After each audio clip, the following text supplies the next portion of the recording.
નમસ્કાર વિદ્યાર્થી મિત્રો, ફરી એકવાર સ્ટડી વિથ એલજીની અંદર આપણું બધાનું સ્વાગત છે.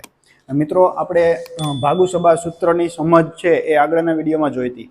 અહીંયા આપણે ત્યારે એક ઉદાહરણ જોયું તો અહીંયા આપણે વધારે સમજવા માટે આપણે અલગથી એક ઉદાહરણ આપણે સમજીએ. તો સૌથી પહેલાં આપણે ભાગુસભા સૂત્રની આધારે આપણે શું કરવાનું છે તો કે સૌથી પહેલાં આપણે અહીંયા શું કરવાનું છે તો કે ભા એટલે ભાંગાકારની ક્રિયા કરવાની. તો સૌથી પહેલાં આ જે બંને વચ્ચે જે નિશાની રહેલી છે ભાંગાકારની, તો આની જે આપણે ક્રિયા છે એ સૌથી પહેલા કરવાની છે. તો અહીંયા સૌથી પહેલા એ સિવાયની બીજી રકમ છે એમને મૂકી દેવાની છે, પણ આ બંનેની સાથે એટલે કે આ બંનેની આપણે ગણતરી સૌથી પહેલા કરવાની છે. તો 5 + 8 ગુણ્યા, હવે આ બંનેની ગણતરી કરતા જે જવાબ આવે એ જવાબ લખવા માટે આપણે આ બંનેનો ભાગાકાર કરીએ તો 4 ભાગ્યા 2, તો એનો જવાબ આવશે 2. તો અહીંયા આવશે 2. એના પછી -6 એમ સીધા આપણે મૂકી દેવાના છે. આગળ હવે એના પછી ગુણાકાર, તો આપણે અહીંયા ગુણાકારને હવે ગણતરી કરવાની છે. તો આગળની જે બીજી રકમો છે એ સીધી એમને મૂકી દેવાની છે નિશાનીઓ સાથે, પણ અહીંયા આપણે આ ગુણાકારની જે નિશાની આવેલી છે આ બંનેની વચ્ચે, તો આ બંનેનો ગુણાકાર આપણે કરવાનો અને એનો જવાબ આવે આપણે અહીંયા લખવાનો. તો હવે આપણે આની ગણતરી કરવાની છે.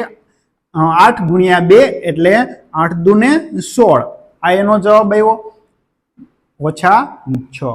આ રીતે આપણે મૂકી દેવાના. હવે આપણે કઈ ગણતરી કરવાની તો કે હવે આપણે અહીંયા સરવાળા છે. હવે કઈ નિશાની આપેલી છે તો કે સરવાળા. તો સરવાળાની જે નિશાની છે આ બંનેની હવે ગણતરી કરીએ તો બરાબર કરીને 16 ને 5 કેટલા થાય? 21.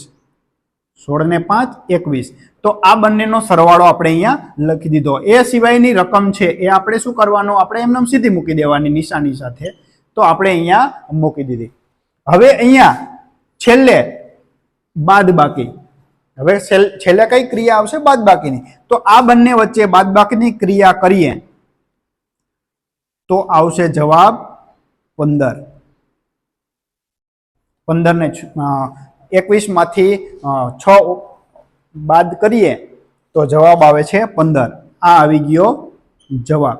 તો વિદ્યાર્થી મિત્રો, આ સૂત્રના આધારે તમે બધા જ દાખલાઓ છે એ ગણવા માટે આ સૂત્રનો ખાસ ઉપયોગ કરવો પડે છે. અને આ સૂત્રના આધારે તમે આ જે રકમ લખી હોય એમાં સૌથી પહેલા ભાગાકારની ક્રિયા કરવાની કે જે આપણે અહીંયા ભાગાકારની ક્રિયા કરી છે.